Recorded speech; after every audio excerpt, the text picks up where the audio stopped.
CJ offers 3 reports that we recommend using in addition to insights. Found in the right-hand side of the Reports menu, the Performance Report visualizes performance at a glance. Why come here instead of the performance reporting available in Insights?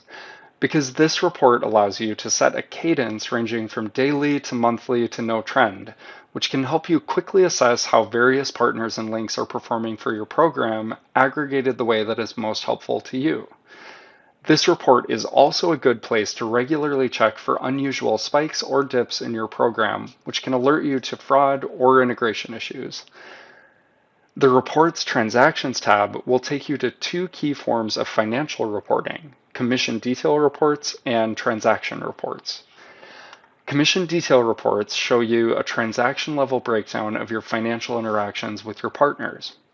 Commission detail reports can either be run by posting date, the date the transaction was posted to the CJ system, or event date, the date the transaction took place. For example, a transaction batched into the system a month after it took place will have a posting date of today, but an event date reflecting the previous month. Commission detail reports are filled with helpful information, more than we could fully cover in a single video.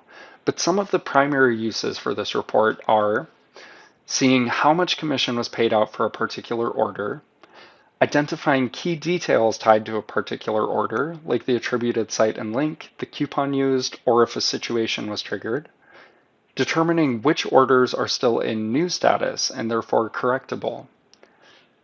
At the upper left-hand corner of the report, you can click the columns icon to customize your dashboard with even more data points, including key dates, transaction details, and technology or device information.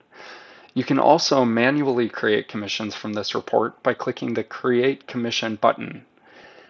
The Transaction Detail report allows you to review all transaction activity associated with your account, not just the transactions related to specific partners. By selecting transaction type, you can view reports on your program's deposits, partner payouts associated with sales or leads, bonuses, contractual fees, placement payments, and browser adjustment charges, if applicable. To see a more aggregated version of this report, run a transaction summary by type report, which will show you the transaction activity for the specified period rolled up by type. All of the reports seen in this video can be downloaded by clicking the download icon at the top right of the report.